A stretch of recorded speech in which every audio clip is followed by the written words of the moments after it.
Let me start this video by saying don't try anything that I'm about to show you at home. The voltages and currents that I'm working with are definitely lethal. I have a fair amount of experience working with higher voltages and higher current levels, so I'm quite comfortable conducting these experiments. But hello again and welcome. A few of you have asked that I look at the Fluke T6. Originally I really wasn't interested in looking at it, but I went out and I looked at some of the videos that people had made, and then I realized that this was a non-contact type meter. So apparently this can detect the voltage without any leads attached to it at all. Essentially it's a capacitive divider, so if you have a wire and you're putting the AC waveform down this wire and you have a capacitor coupling up to that wire, and then you have another capacitor that's a reference to the return path, and you look at the voltage drop across this capacitor, that voltage will be proportional to the ratio of these two capacitors and the voltage present on the line. Of course, there's a lot of problems with this. You know, this capacitor here is going to vary all over the place. But this is a pretty common practice. For example, on really high voltages where I'm looking at ignition sources, I may have 40 kV or more sitting on this wire here. And of course that's not going to be safe to drive directly into an oscilloscope. So what I'll do is I'll make a clamp that just grasps around the outside of the wire, and that forms the capacitor. And then I'll trim this capacitor to get the ratio set correctly. If you look at a standard oscilloscope probe, you know, essentially you have the resistance of the scope's input and the resistor of the probe itself. Of course this isn't going to have any bandwidth, so again what will happen is they'll have a capacitor in parallel with the resistor, and you have the capacitance again with the scope, and essentially you've got the capacitors making up the divider for the higher frequencies, and then the resistors are for the lower frequencies down to DC. And of course that's the problem with this meter, is this can only read AC voltages, it can't read DC. Now they do make non-contact DC voltage meters. That's just not what this one happens to be. They have a small plate located at the back of the meter.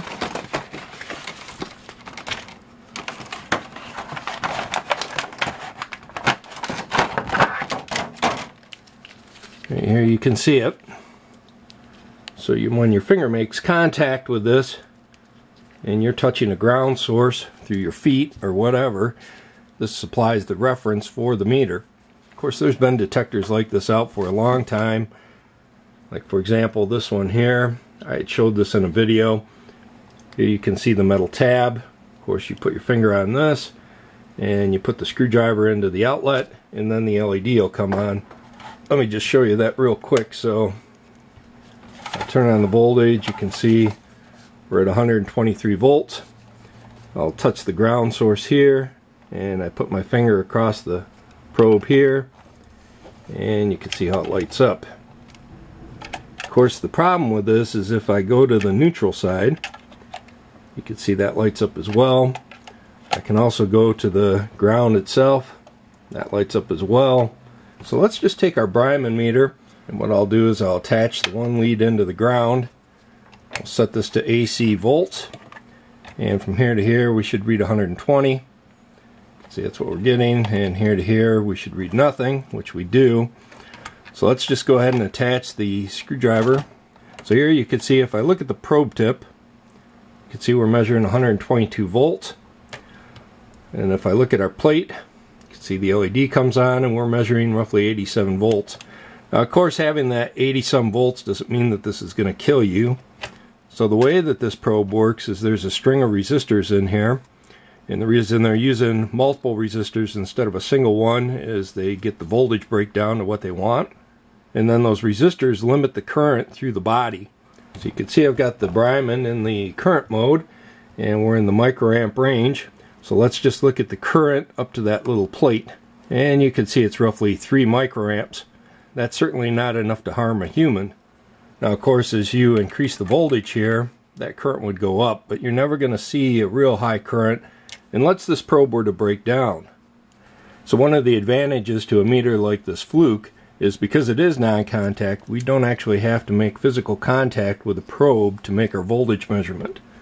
So if you've been following my videos, you know that I really don't do anything related to safety. Again, that's way outside of the scope of anything that I'm interested in even doing here. And there's a reason for that, and that's basically, I'm not an electrician. I don't work around high energy sources at all, but I do play around with higher voltages, and I do work at, fairly moderate energy levels, and I've damaged equipment with some of the transients that I create. So really what I'm looking for in these tests is to determine how robust the meters are. And the way that I do that, again, is using these transient generators. And typically what I'm doing is I'm applying those across the meter directly to its inputs, and then I start out at some low level, and then I increase the level until the meter gets damaged, and then I record that data into a spreadsheet that's available for free, and the link to that spreadsheet's available in the description of this file. So I think there's a few problems with me talking about safety in regards to any of the testing that I'm doing. First of all, these transient generators that I've designed are specifically to test the robustness of the meter. They really have nothing to do with safety.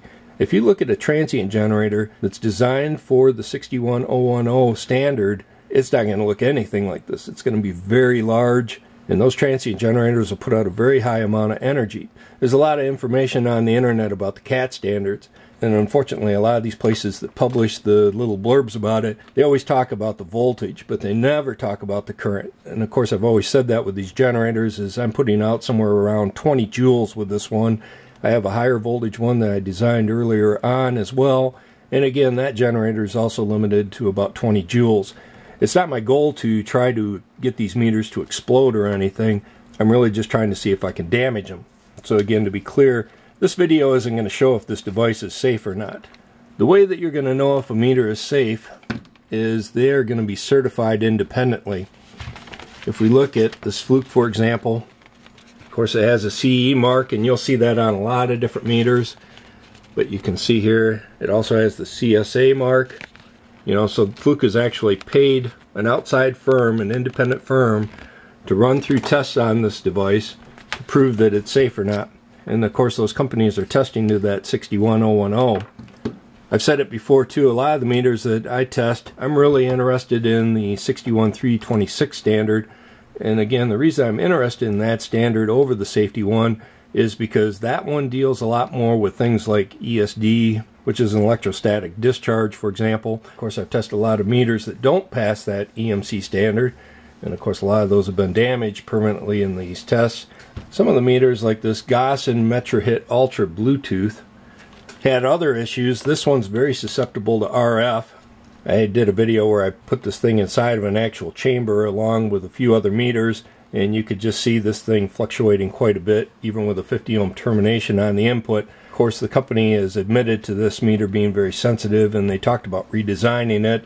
We've never heard back from them. One of my big concerns with this meter was the fact that if you had a magnetic strap attached to it, and the magnetic strap happens to come near some of the relays in here, they can actually change the state of the relays. So this meter is using latching type relays in it. And what can happen is the meter can essentially read low voltages when you have very high voltages present. And I've made videos showing that. And in my opinion, with a direct contact meter like this one, that's a huge safety concern. Now, unfortunately, the IEC standards, if you read them, they don't concern themselves with magnetic fields that are as high as what that magnetic strap can put out. So I don't think they ever thought that somebody was going to put a latching relay that was unshielded and then have it be affected by the magnetic hanger that could be supplied with the meter. Of course, this meter has other issues. This is a 300,000 count meter, by the way, but essentially what would happen is you would bring your hand up like this, and you can see there's still some effect, but the meter would just go crazy, even if you had the input shorted. So to combat that, there's actually a shield now in front of the meter, and there's also a mu metal shield that I've made that fits along the back, and it basically covers up those relays. So with those changes, this meter actually works pretty decent now. And the reason that I bring up that Gossen is, in my opinion, the standards don't always stay current with what the technology is. For example, with this being a non-contact voltage meter, are there cases that they haven't considered that could cause this meter to be unsafe? And I can't really answer that. I'm not a safety expert. I don't work in safety at all, and I've said before, I'm not an electrician. I really would have no idea. So just like the vast majority of the meters that I've ran, I purchased this one out of pocket. I'm not affiliated with Fluke or any other meter supplier. I'm not a distributor. I don't sell any meters. So there's been quite a few of you who've reached out to me and offered money and meters and whatnot. You know, and again, I basically decline that for the most part. I don't really feel that that's required. I don't have a Patreon or anything. I have accepted a few free meters, if you want to call it that. Bryman had recently sent me 3 of them. I was trying to get one of their automotive meters, and that's not readily available here in the United States, so they shipped those off to me. Again, when you consider the amount of time for me to make a video like this, again, they're hardly free. It's a huge investment on my part to set up and run these tests.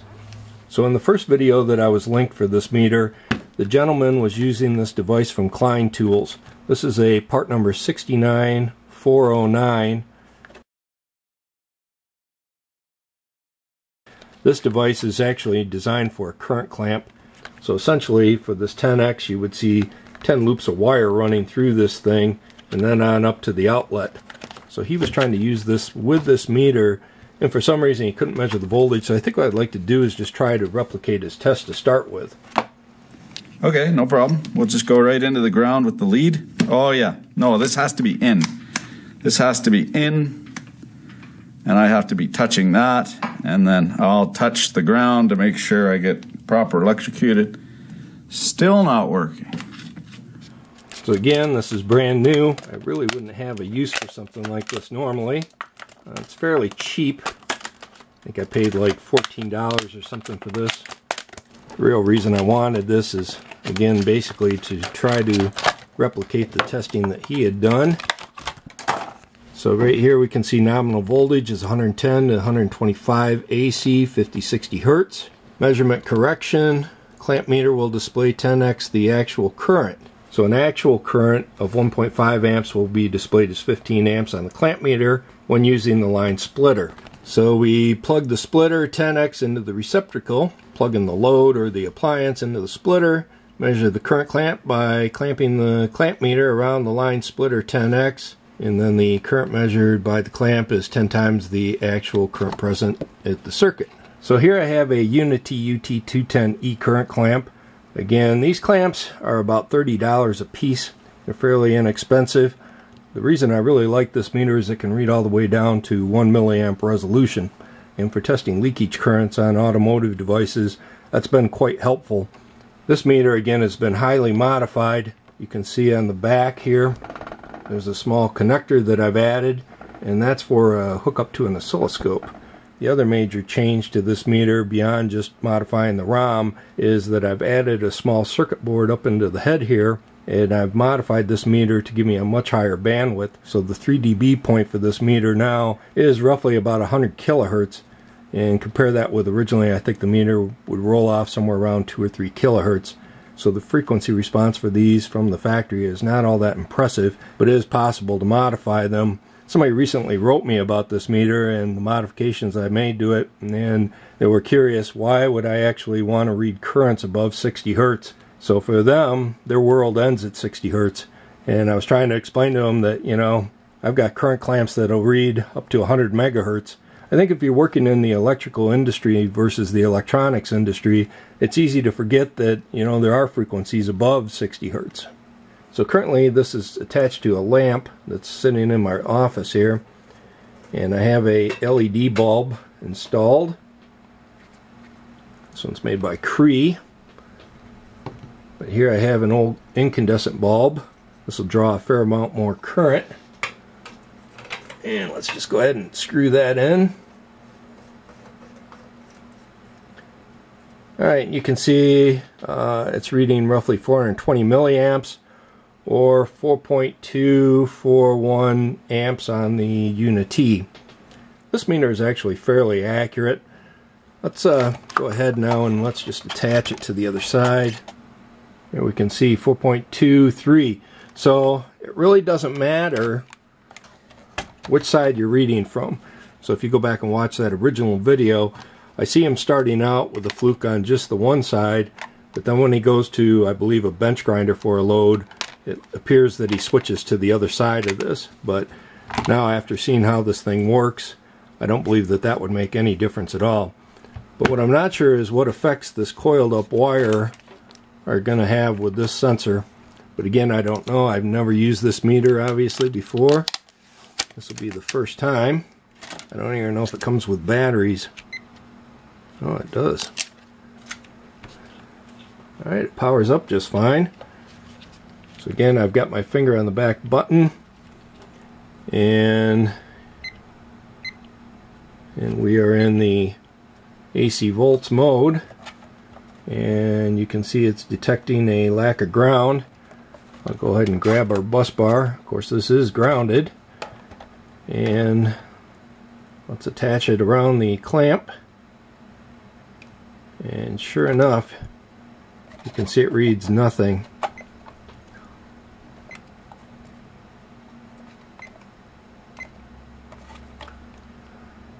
And there you can see it's 121 volts.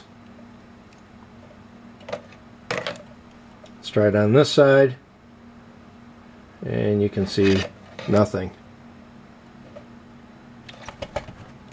And I'm assuming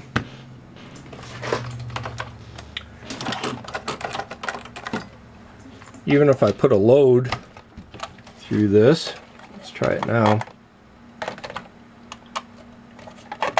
Again, I got my finger on the ground, and nothing, and nothing. So another problem with this is, of course, this is quite thick, and they want the wire down inside the jaw here. Of course, when you're installing this, you could see that the wire could indeed be way outside of the sweet spot.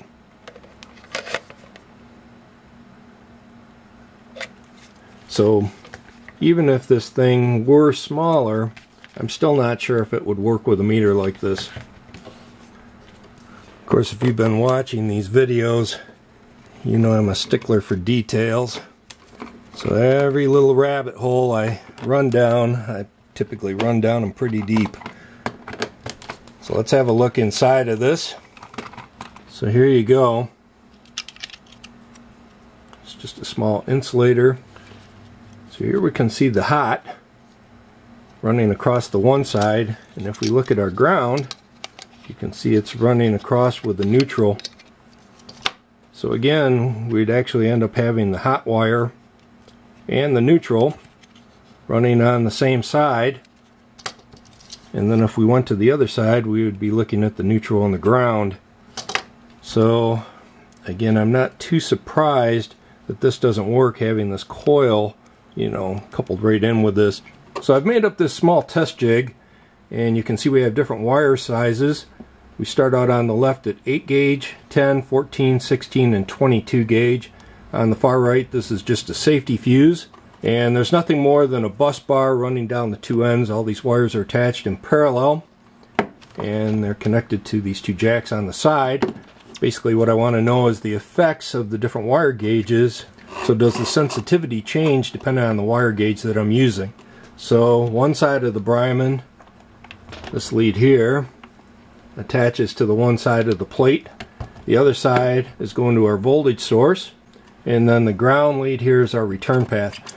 Again, this meter should work with basically just having a bare wire up in the air. As long as there's voltage present on this, this could be a stub, and I would expect this to still work. You can see we're currently putting out 42 volts, and it's at 60 hertz. And if we just go to AC plus DC mode,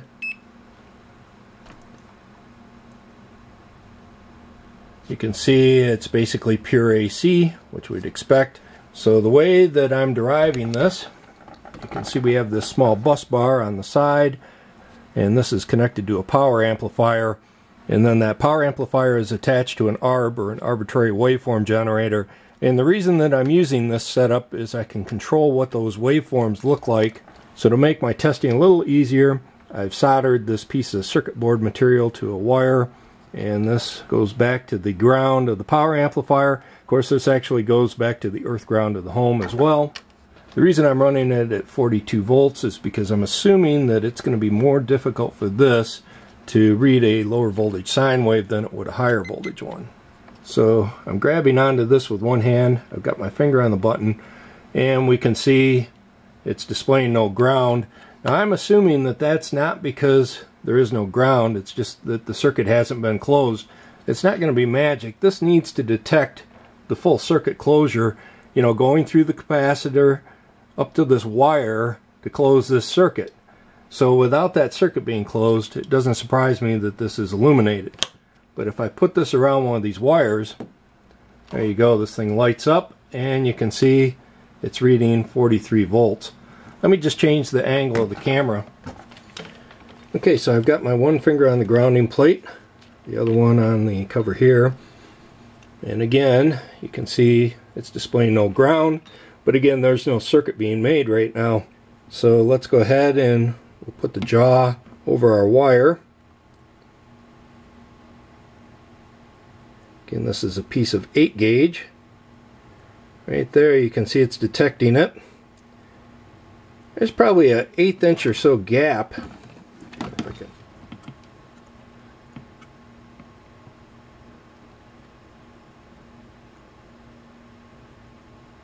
Right there, it's picking it up. That's, I'm going to say at least 1/8 of an inch. You can see 42 volts and we're reading 42.8 with the Bryman.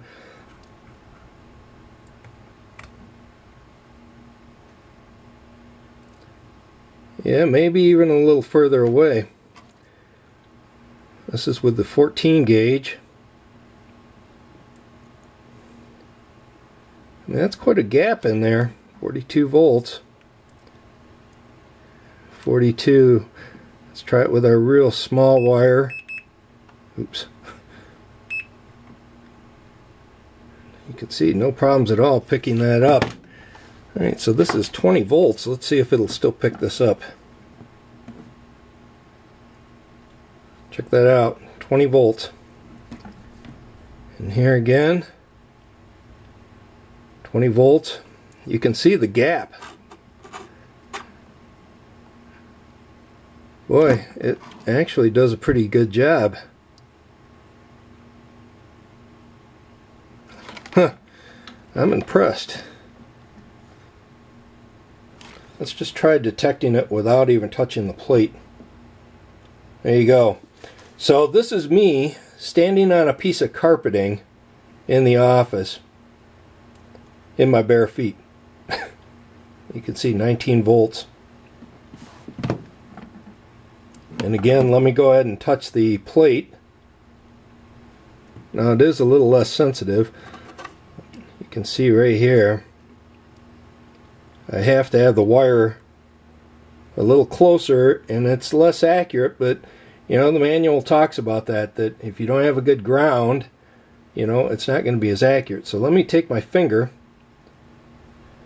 You can see 24 volts, and now I'm going to touch the plate. There's 25, and you can see it goes right back down to 20. But again, this isn't much of a difference in ground. So if you're just looking for the basic voltage, which I expect that most electricians, that's what they're doing, you know, you're not taking a Bryman BM869 out in the field probably with you if you're an electrician. I would imagine that this, even without the ground, would be more than accurate enough. I mean, that's pretty impressive right there. Huh. Alright, so you can see I'm now applying 300 volts to this. What I'm going to do is just try this without touching the plate for starts, and let's just see what happens. Wow, not expecting that, so it's overranging. I thought that this thing was rated for 300 volts. Let me try my finger on the button. Yeah, look at that. So at 300 volts it overranges. Alright, so you can see I have roughly 260 volts. And dead on, 264. Again, I'm not grounded right now. You can see it varies a little bit depending on the angle. I don't think it makes the meter any more sensitive to run at a higher voltage. It looks like the distance is roughly the same amount. So it doesn't seem to be voltage dependent, but I do want to understand why this thing can't read higher than 260 or so. Yeah, I'm not sure what the deal is. You can see field sense, AC voltage, true RMS, requires leads, no. We have the 600 series model, And again, this should read up to 600 volts with a resolution of 1 volt. You can see I have my high voltage probe out, and basically that's just attached across the meter right now, and that's attached to our oscilloscope. And of course we're putting out 200 volts, and our meter here is not going to have any troubles with this at all. I'll go ahead and switch to voltage, and again you can see, maybe not, there you go, and you can see we're reading 197 volts right now versus 201. The problem essentially is get up to around that 300 volts, it's going to distort this waveform. Let me just go ahead and turn it up. And you can see it's obviously no longer a sine wave. This is our crossover distortion of the amplifier, and of course we've driven it into deep saturation. So that's why the meter itself doesn't work, you know, at this voltage level. It just has a difficult time with the wave shape. So to get around the limitations of the power amplifier, what I'm going to do is just use a transformer. This transformer will put out about 460 volts at 60 hertz, and we can see that on the Bryman here. You can see it's about 447, 448 at 60 hertz. And I'm just going to take the input lead to that Bryman, and I'll just lay this down inside of here. Now again, I'm not grounded right now. I'm basically just sitting in the office chair, and again my feet are on the carpet, and that's all I've got for return path, but apparently that's enough to make it work. So yeah, the meter will definitely read up to higher voltages. I assume it would read all the way up to 600 without any problems. Alright, to run this next test, I'm just going to take this piece of wire, I'm going to tape that over our little button like so. Okay, our wire is a little loose hanging in here. I was trying to use this box, and I just could not get this meter stable enough physically without holding on to it. So all I've done is I've just kind of looped our test wire through the clamp, and you can see on the left we've got our oscilloscope, our high voltage probe attached across the meter, which is again looking at the output of the power amplifier. Currently we're putting out roughly 141 volts, and it's at 60 hertz. And this is basically a pure sine wave. Let's first go ahead and we'll decrease the frequency. So this will be 20 hertz.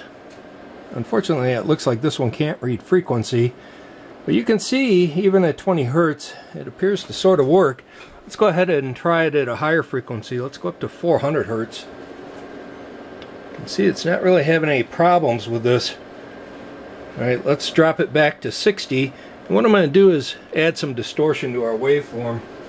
So this is a 60 hertz waveform, sinusoid, that's been 20% AM modulated with a square wave. You can see it's not having any trouble with that. Of course our meter here is reading 240 hertz. It should be pretty nasty. You can see this is the third harmonic. Again, 20% modulation on top of the 60 hertz waveform.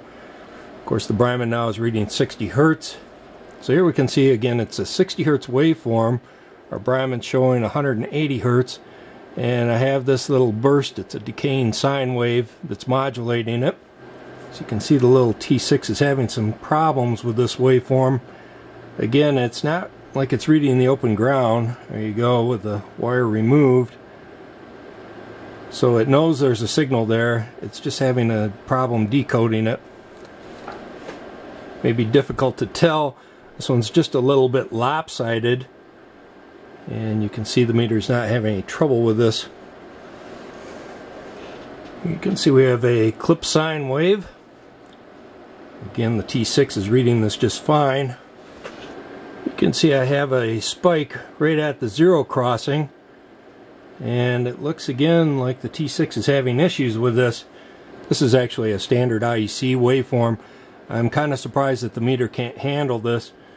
To me, it looks like they could do a better job. I know the videos that I've looked out there, they're basically just looking at the AC line, you know, coming right into their homes.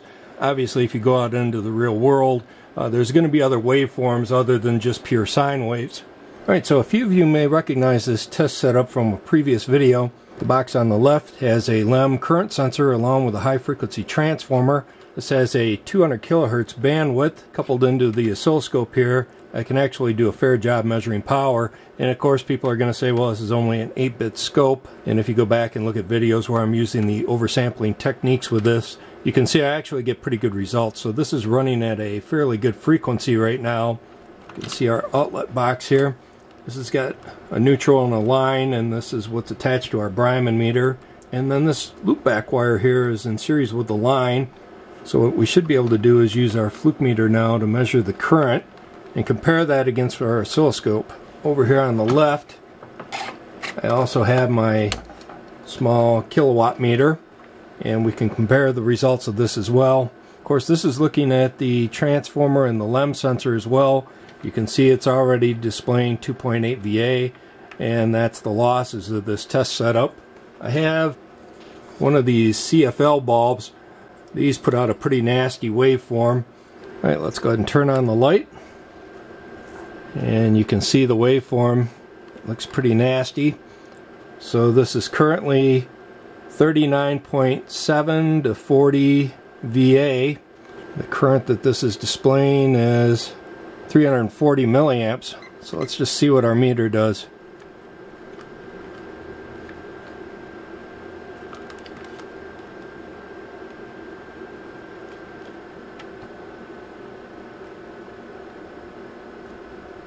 Boy, it's having a little bit of a rough time again with this. There's 300, 0. It may not actually be able to read down this low. If we have a look at the manual, we can see in the amps mode it has a resolution of 0.1 amps with a maximum of 200 amps. So yeah, you're talking about basically 3 counts with this meter. So it's not really designed to read currents this low. So here I have again our incandescent bulb.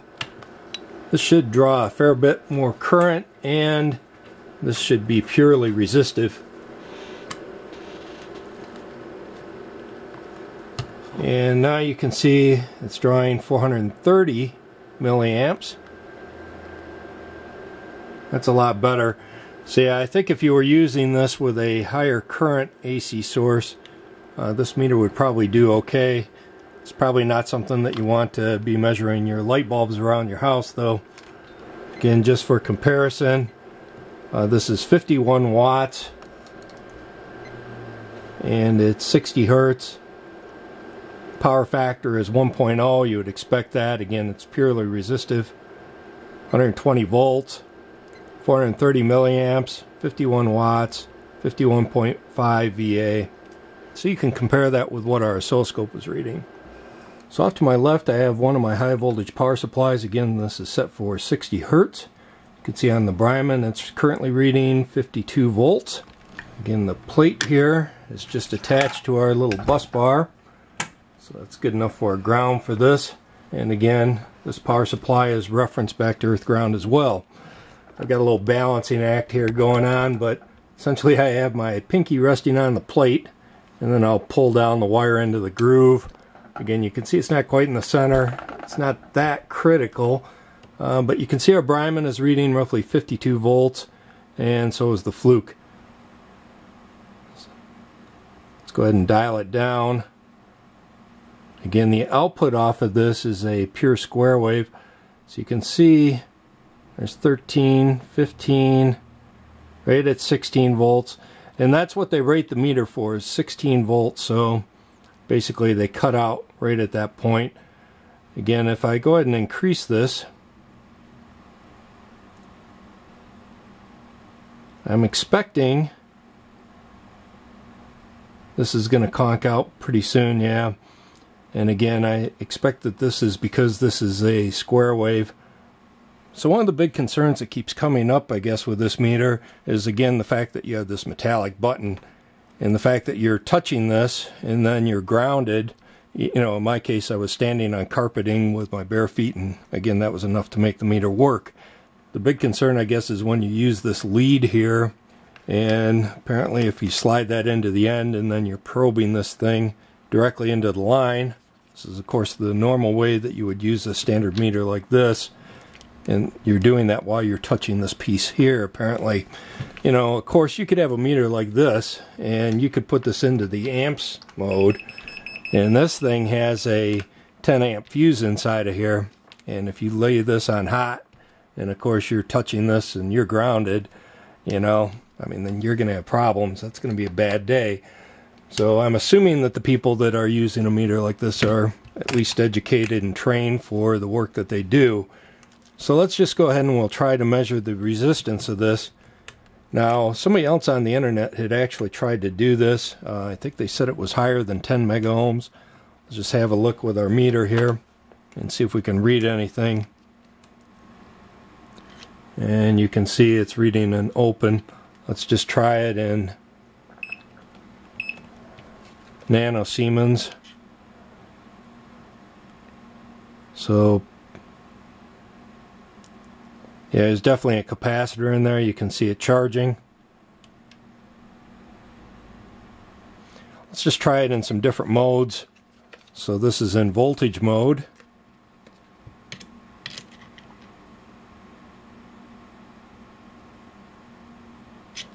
And this is in current mode.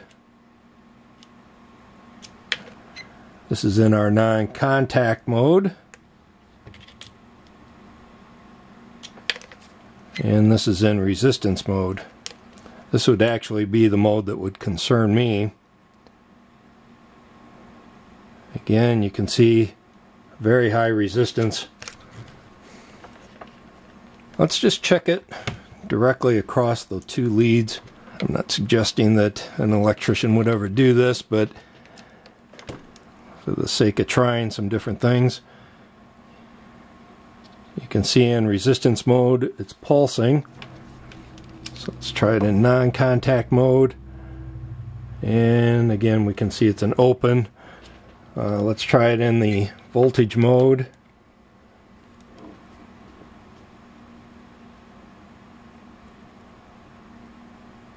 And it looks like 1.4 meg. Again, quite high. Of course, in the ohms mode, again, the reason that concerns me is I've seen pictures of this thing on the inside, and it looks like there's a gas discharge tube along with a PTC and a high voltage resistor. And again, what I would be concerned about is if you could break down that section of circuitry. Of course, all that current could feed through the meter. That's typical with all these meters, though. They all have a basic protection scheme like that. So if you're holding on to the leads, you know, and touching ground or something, and the meter breaks over, you've got the same issue with this meter as, you know, any other meter. So another person had measured this with an RLC meter. Let's just see if we can replicate that test. So even though that this shows basically a direct ground contact, that's not really what this is. So let's have a look here to here. Yeah, I think he measured 2.2 nanofarads. Again, this is at 100 hertz. You can see we're almost reading the same thing. I'm getting 2.148, so well within the ballpark of what he had measured.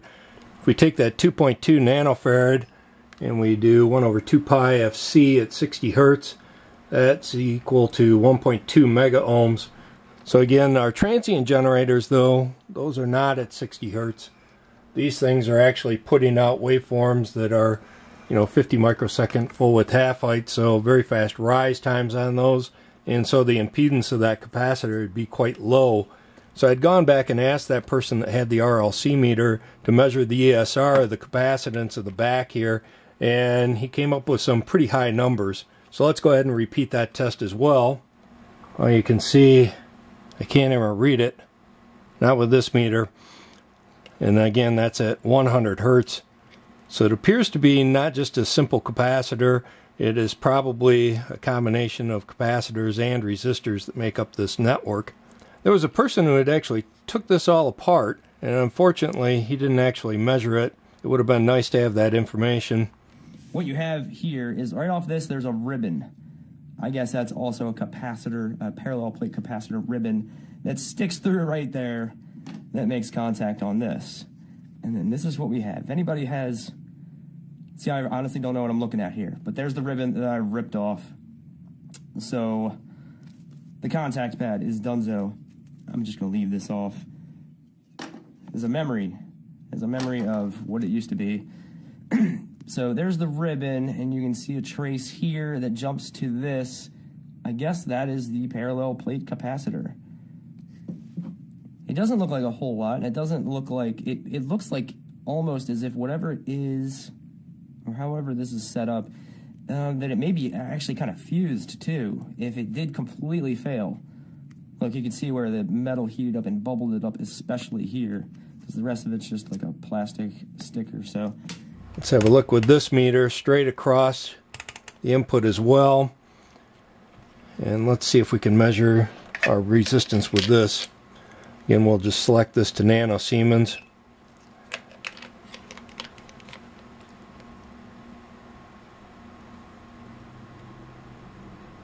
Yeah, even with this, it's definitely a capacitor there. So yeah, I think having that resistance in series with the capacitance, that would make a lot of sense. Again, even for high frequency, the capacitors are, you know, going to be a very low resistance the higher the frequency you go, and they're going to have to account for that. So that would be one way to do that. I could hook this up to the electrometer and we could try to measure the leakage current, but you know, it's going to be insignificant. So off to my left, this is our 5,000 volt power supply. You can see I have the two Brymans out. This Bryman is measuring the current through the meter, and again our second Bryman here is looking at the voltage across the meter. So again, I'm just going to place this piece of wire across it, and we'll tape that down, and we'll go ahead and reinstall our return lead like so.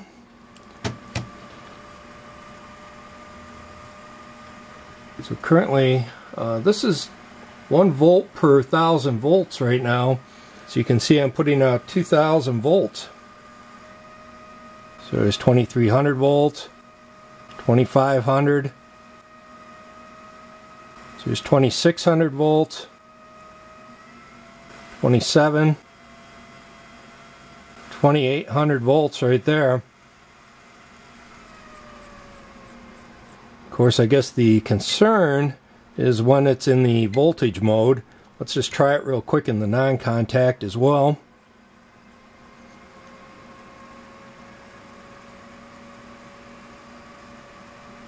So there's 1,000 volts, 1,400,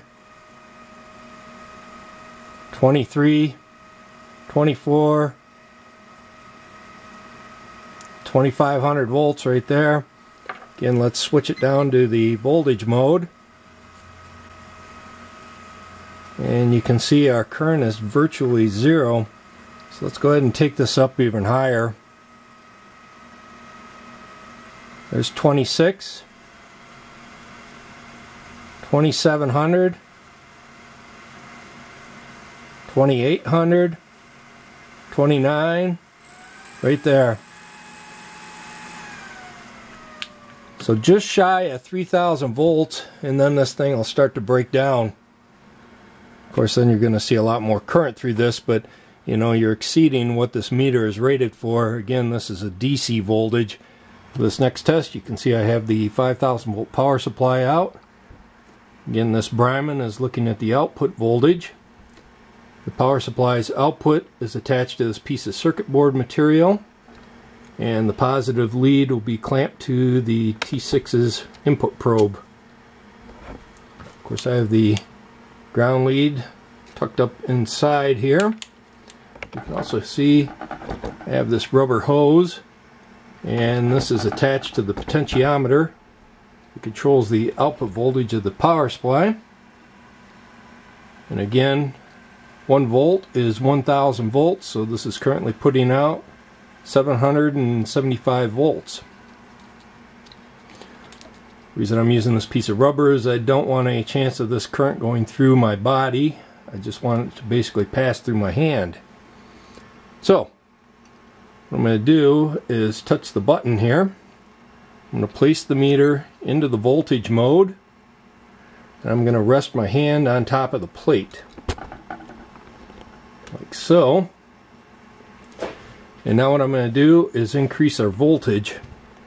So let's get our Brahman meter where you can actually see it. Maybe move this over a little bit. That's pretty good. Alright, so let's go ahead and start turning it up a little bit. Oops, wrong direction. So there's 300 volts, 400,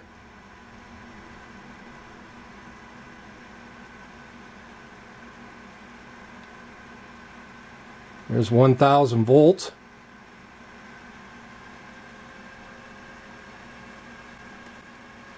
there's 1300, 1600 volts,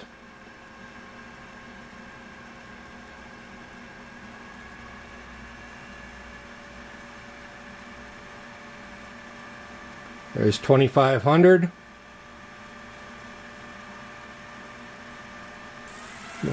right there. See it breaking down? I suspect that's the gas discharge tube.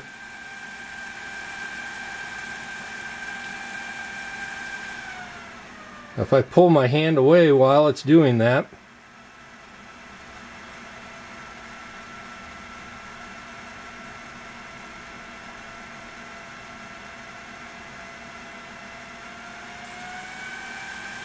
should stop arcing. There you go. Whew. Bit of a jolt. But again, that's a DC voltage, which isn't something an electrician is normally going to be dealing with. Certainly not at those voltage levels. Let's just run a few quick checks. So in resistance mode, I don't think this thing is made to be all that accurate. This will be a 50 ohm resistor. This is a 100 ohm. Here's a 1K ohm. Here's a 10K. Yep, and you can see it can't read that. Typically electricians aren't trying to read real high value resistors.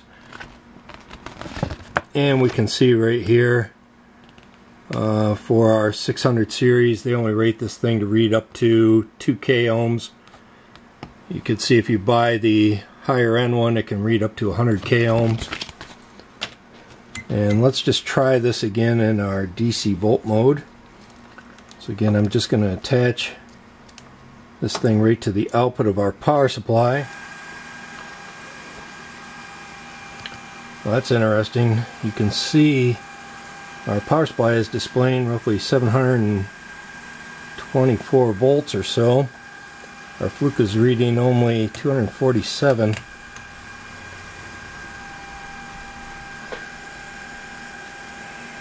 And it appears what's happening is the power supply is going into current limit.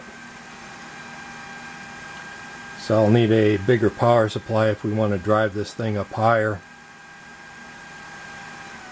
So off to the left, this power supply is rated for higher current than the previous one. What I've done is I've attached the Brahman on the right directly in parallel with our Fluke.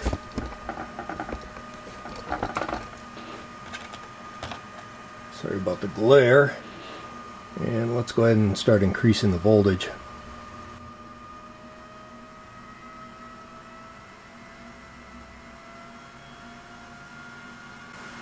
Still fairly accurate. There's 250. There's 303. 498.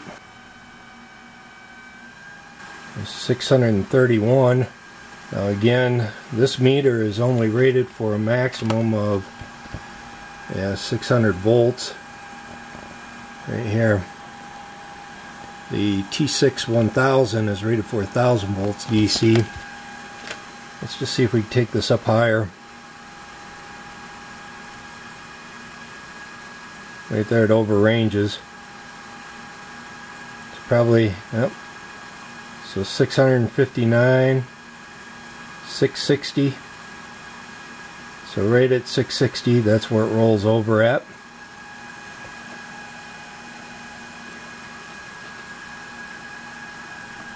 Alright, so you can see I have my ESD gun out, Again, this generator can put out 15 amps in under 1 nanosecond. So what I'm going to do is just clamp this right to the inputs of the meter. So just like any other meter, I'll apply 5 transients, both positive and negative, in each mode of the meter, and then we'll go ahead and functional test it. You can see it actually picks that up. Again, I'll go ahead and reverse the polarity of this. Lost a lot of Unity meters running a test that was a lot lower severity than this one. Typically what would happen is, for example, on the ohms mode, meter that would fail this test would basically read a short with nothing attached to it. So let me go ahead and test this thing out. Alright, so the meter passed functional test just fine. You can see I have the meter now hooked up to our pan vise. Unfortunately, it won't fit in the standard meter holder. It's just too tall. I have it set to the AC/DC volt mode, and you can see it's reading 237 volts DC. Again, this is coming out of our generator. That's a full rectified 60 hertz, 220 volts. So what I'm going to do now is just rotate our knob through the different settings. And again, I'm not expecting that's going to cause any problems, but I'll go ahead and check it anyway. Alright, so the meter survived that test just fine. I wasn't expecting anything less, because we had been running it at voltages much higher than that, and the meter didn't have any troubles with it. Again, to be clear, this transient generator will put out about 20 joules on the high side. Typically it's going to be a lot less than that, and really it's up to if the meter broke down, that's how much energy would be available. If the meter doesn't break down, of course, it's not going to draw any current.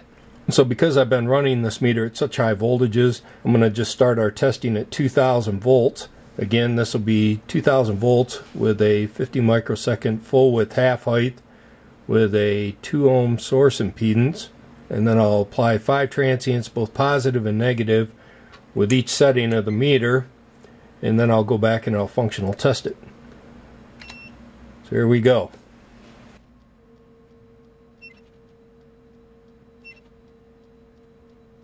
And then I'll just reverse the polarity.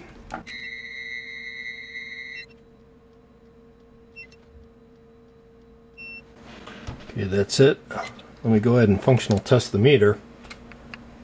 Alright, so the meter survived that test just fine. I've reprogrammed our generator. Again, this will be 3000 volts with a 50 microsecond full width half height. Again, 2 ohm source impedance, 5 transients, both positive and negative, with each mode of the meter.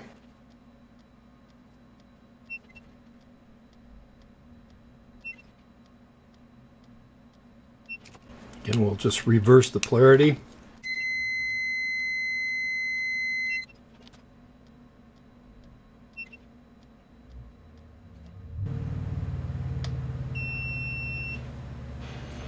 Alright, that's it. Let me go ahead and functional test it. Again, a good way to tell if the meter is going to be okay. Oh, look at this. 1100 ohms right there.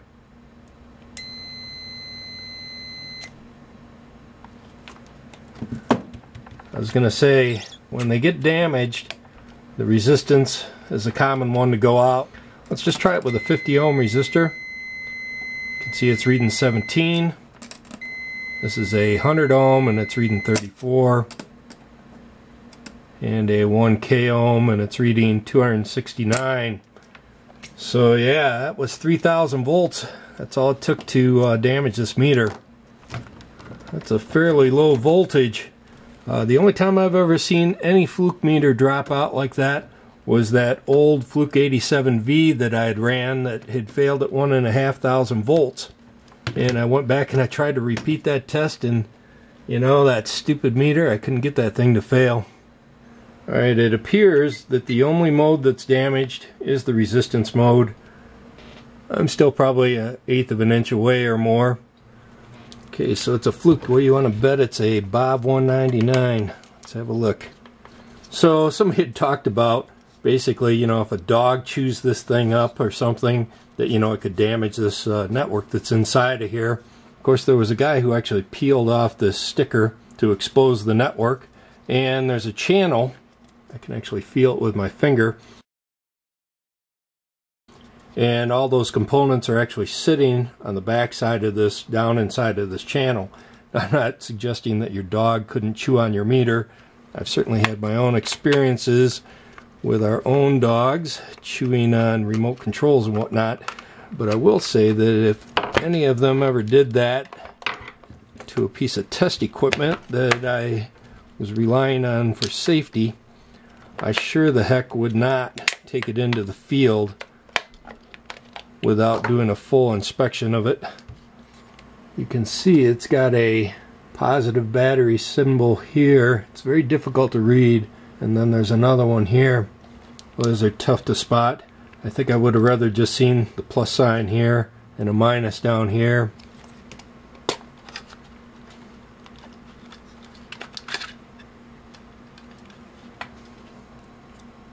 I have not been able to locate the patent for this yet.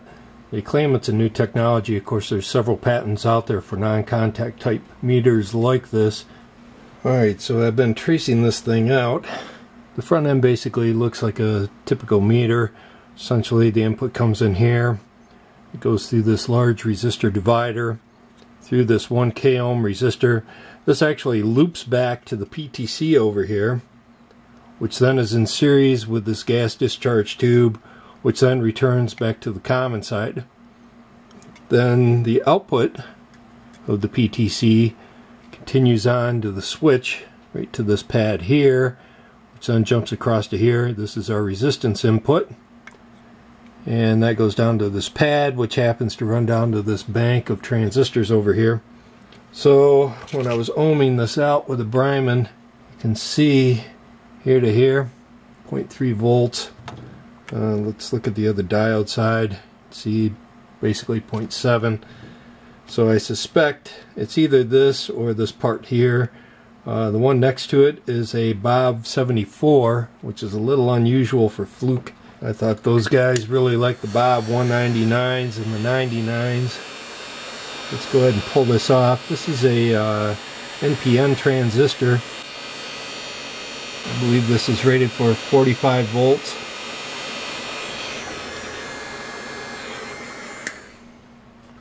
And let's just check it. Sitting here. Yeah, look at that. 0.3 volts. I think this is our problem right here.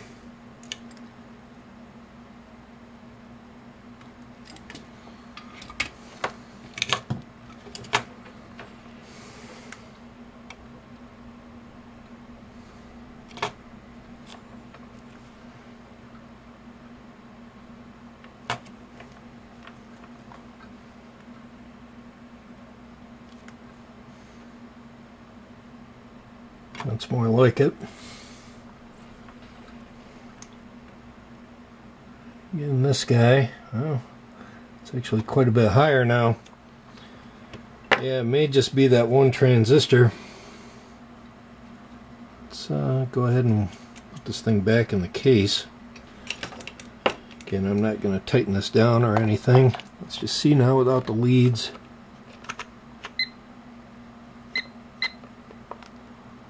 Yep,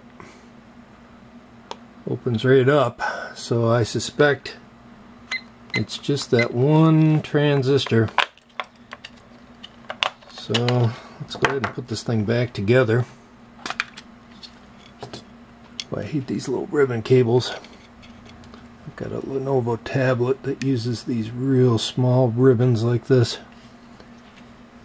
I don't like pulling that thing apart either. See, these have a little bit of Loctite on them. I'm sure that's fine because the electrical contact is the two planes sitting this way. So I don't think that that would interfere with this at all.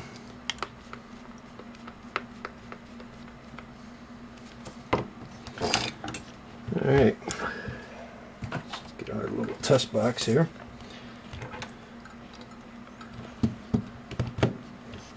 And let's have a look. So again, we'll go to resistance mode. Looks like it's reading fine, and with a short. So it reads basically an ohm. This will be a 50 ohm resistor. Back in business. Here's a 100 ohm. And here's our 1K ohm. Let's just switch it to volts. Unfortunately, this box doesn't have a whole lot for voltage output. This will be 2.5 roughly. You can see the meter reads 2. This will be roughly 60 volts. Let's see, it's reading 59. Looks good. Just check our outlet real quick. Let's see, here's 120. It's basically reading the same value as what our kilowatt meter does. Plug our Bryman's one lead into the hot signal here. There we go. And we'll switch it to AC mode. And there you go, 119 volts. So yeah, it looks like the meter's working just fine. Just this one transistor. Again, this is Q4 that was damaged. This part is marked EHS. I believe this is a BCW66H. So now that our meter is working again, I think that's going to be the end of this video. I may make a part 2 where I actually look at the way that this meter is designed. The whole reason that I purchased this was to experiment with this actual sensing head that they've got. So a couple of things I'd like to mention. I guess first of all, the fact that the meter just failed at 3000 volts. Again, that's not typical of Fluke. I ran a lot of Fluke meters through these tests, including the Fluke 101, the 107, the 115, the 17B Plus, and the 87Vs. I've never ran this one here. Again, this is one that a friend of mine had given to me. By far my favorite Fluke meter of all. But I thought it was very strange that this one would fail at 3 kV. Another thing that I found that I really don't like about this meter is the fact that if I have a perturbed waveform that this thing is trying to detect with that non-contact sensor, I can actually cause it to not read anything. And of course with a conventional meter, even this thing with a direct contact doesn't seem to have as many problems with it. So it does look like they could improve this. I'm pretty happy with the sensitivity of it though. It seems like it's pretty forgiving as far as getting it up on the wire and getting a reading. Same thing with the ground. You know, you saw me standing on the carpet and that was basically my only ground source to this thing, and this worked just fine. So again, I'm pretty impressed with how sensitive it is. Looks like we've got quite a few new followers. Glad to have you on board. I hope you enjoy the videos while you're here. Again, the whole purpose of this channel is to test these meters to failure so you don't have to. I'd also like to take this time to thank the people that reached out to me to offer me one of these meters to run. Again, I appreciate the gesture. Same thing with those of you who've offered me other meters throughout the years and offering me other things as far as trying to help me out with making these reviews. Again, I just want to say that I appreciate that. So I think that's going to be it. I hope that I've answered all your questions about this meter. Now that it's working again, I guess if there's anything that I've missed that you want to see ran with it, feel free to write me and I'll see if I can set up another test for you. Till the next video. Later.